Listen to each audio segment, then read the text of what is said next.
My father froze at the airport when a man in a Navy suit handed him a thick envelope with my name printed across it. Derek, my brother, stood beside him, pale, pretending it wasn't happening. 4 days earlier, they'd laughed while I walked out of my mother's dining room after my brother said, "You're not part of the family. Don't show up." I didn't shout. I just left. And now here we were, their world unraveling exactly the way they'd designed mine to. Before I tell you what really happened that night, hit like and drop a comment telling me where you're listening from. Have you ever drawn a line with family and refused to erase it? I remember that Sunday like it was supposed to mean something. My mother called it family dinner the way she always did, as if the word alone could fix the cracks. I spent half the afternoon in my apartment kitchen layering lasagna, brushing garlic butter over bread, choosing a bottle of Merlot I couldn't really afford. It wasn't about the food. It was my peace offering, my proof that I still cared enough to show up. Their house smelled like cinnamon candles and old photographs too sweet, too staged. The laughter I heard from the doorway died the second I walked in. My father looked up from his phone, nodded once. My mother smiled the way she smiled at polite neighbors. Derek. My brother had his arm thrown over the back of his chair, bragging about his new business deal, the one I'd quietly kept afloat 3 times already. I set my dishes down, the steam fogging the plastic table runner, and waited for someone to make room. No one did. Dinner unfolded like it always did, chaotic, loud a performance with no audience for me. They talked about the upcoming family reunion in spring, tossing dates and hotel names around as if I wasn't sitting right there. I listened, nodding, where I was supposed to heart pounding harder than it should have. I didn't want an invitation. I just wanted acknowledgement. When the conversation paused, I smiled and said as evenly as I could, "Just tell me when the reunion is. I'll book early this time." The words hung in the air for a second too long, then fell flat. My mother's fork scraped her plate.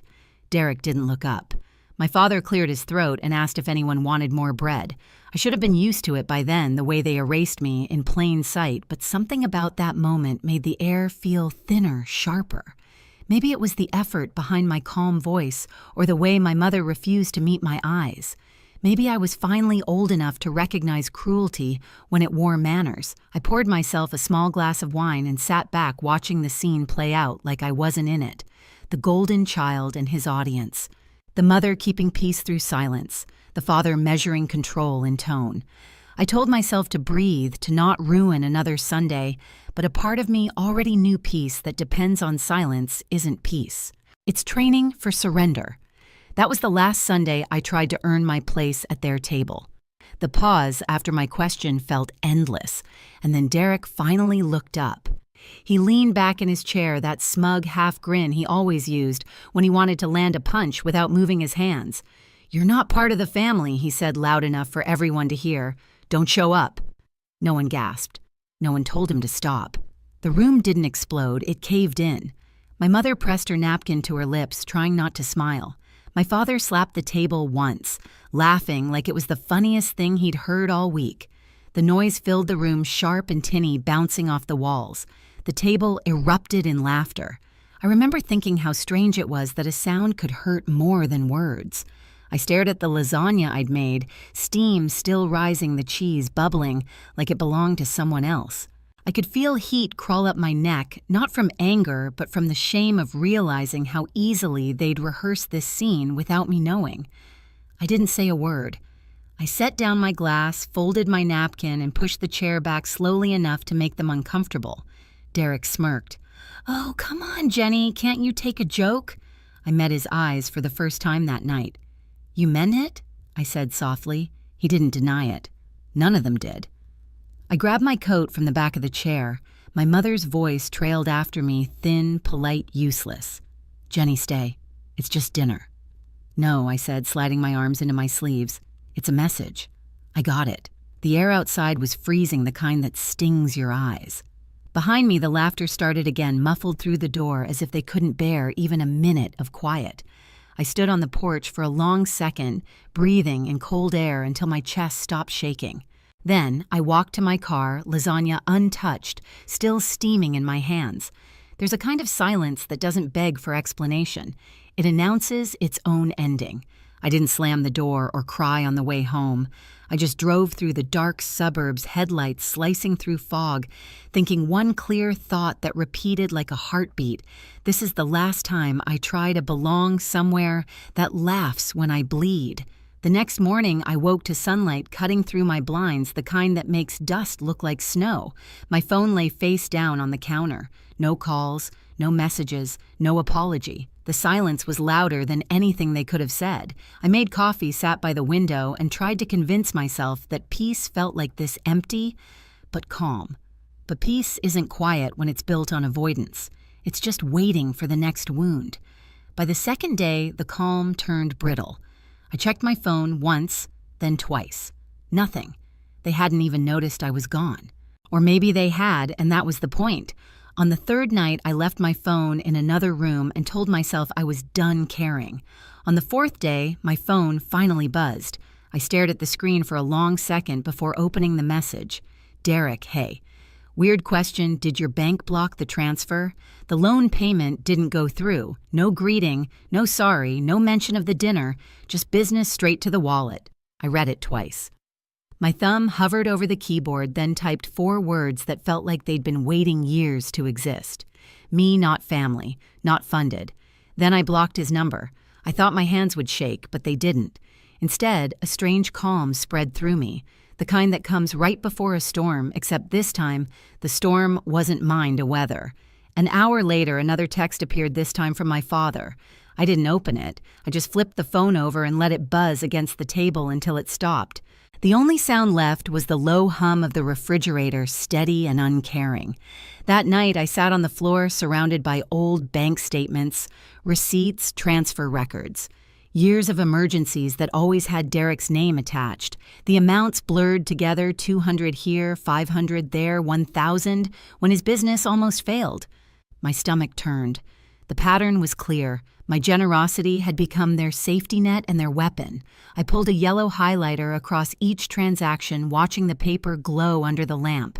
Every mark was a bruise proof of how long I'd been funding their comfort at the expense of my sanity. When I was done, I stacked the papers neatly and whispered to no one. That's over now. Outside, rain started to fall against the glass. For once, it didn't sound lonely. The next day, my phone stayed quiet. No calls, no laughter, no Derek. But I knew how this worked. People who feed on you panic when you stop bleeding. By evening, I heard the first knock on my door. Then another. Harder this time. I didn't move. Through the peephole, I saw the shape of my father's shoulders, Derek's temper pacing beside him. Their rhythm matched. It's the pounding, steady, entitled, demanding. I wrapped both hands around a cup of tea and stood in the center of my apartment, heart steady. They pounded until my picture frames rattled. I didn't answer. I just listened until the sound faded, replaced by the hum of their SUV pulling away. That's when I understood silence is a mirror. It shows people exactly who they are when they can't use you anymore. When the night finally settled, I looked at the stack of highlighted papers on my table and smiled, not the happy kind, but the kind that knows something irreversible has begun. 4 days ago, I left their house with nothing. Tonight I had something better, boundaries that couldn't be refunded. 3 days later, the envelope showed up at my door. Plain white, my name scrawled in my father's careful handwriting. Inside, $400 in 20s. No note, just cash, a guilt payment, a hush fee. I stared at it for a long time, then slid it under the table and let it sit there until sunset. When the light turned orange, I picked it up and dropped it in the trash. That small sound, the soft thud of bills hitting plastic, felt cleaner than any apology could. An hour later, my phone buzzed. My father's name lit the screen. I answered on the 4th ring. Why, I said before he could speak. He sighed, the practiced kind of sigh that meant I'm about to justify something cruel. The loan payment failed, he said quickly. It's a mess. Late fees, supplier issues, we just needed a few days' grace. It's not like we used you, Jenny. Don't take it personally. I laughed once. Quiet, sharp. That's the problem. You never did. He said my name again, softer, like that could fix it. I hung up. After that call, I stopped pretending this was about money. It wasn't. It was about ownership. They'd built a world where my worth depended on what I gave. Now they were watching it collapse. That night, I opened my banking app. Every emergency transfer, every Venmo, every favor that somehow became a debt. $20,000 over 2 years. I printed every statement until the printer whined in protest. Then I highlighted every transaction tied to Derek. When I was done, the stack glowed yellow, bright enough to see the pattern clearly. The next morning, I packed it all into a manila envelope, wrote on the front, "This is who I've been. Ask yourself who you've been." I dropped it in the post office box and didn't pay for tracking. If it got lost, that meant it had already done its job. By that afternoon, their calls doubled. My mother left voicemails full of tremors that sounded rehearsed. "Things got out of hand, sweetheart. Come for lunch, we'll talk." Then another at midnight, "Family gets through things, Jenny. Derek's under so much pressure. 4 mentions of family in 1 minute, like a spell." On the 5th day, an email came. Subject: repayment plan. It was a spreadsheet, color-coded, ridiculous. Derek listed amounts he might start paying back next year. At the bottom, he wrote, "Let's move past this. We're family, right?" I stared at the word family until it blurred. That's when the call came from a number I didn't know. "Miss William," a calm male voice. "Thomas Reed Greenlight Legal. We're confirming your co-signature on a $10,000 business loan for Derek William." My pulse stopped. "Excuse me, it appears your signature's on the document," he said. "We're verifying before processing. I never signed anything." A pause. "We've noticed inconsistencies. You won't be held liable. We'll be in touch." When the call ended, I just sat there staring at the wall. My hands trembled not from fear, but from clarity.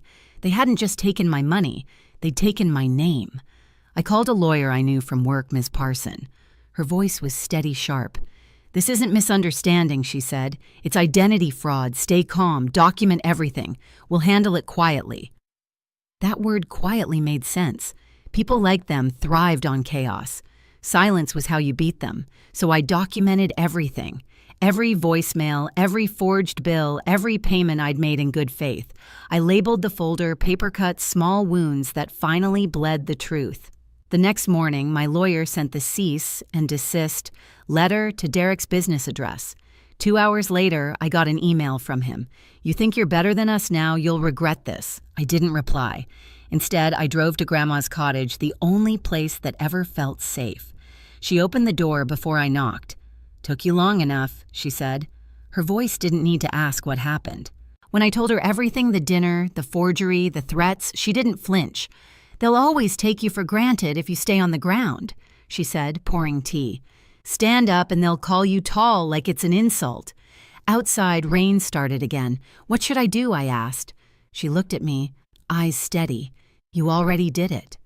2 weeks later, my father and Derek stood in the middle of the airport, their perfect world unraveling, when a man in a Navy suit handed them a thick envelope. With my name across it, summons, official, and final. I wasn't there to see it, but Ms. Parson texted me one line that said, "Enough. They've been served."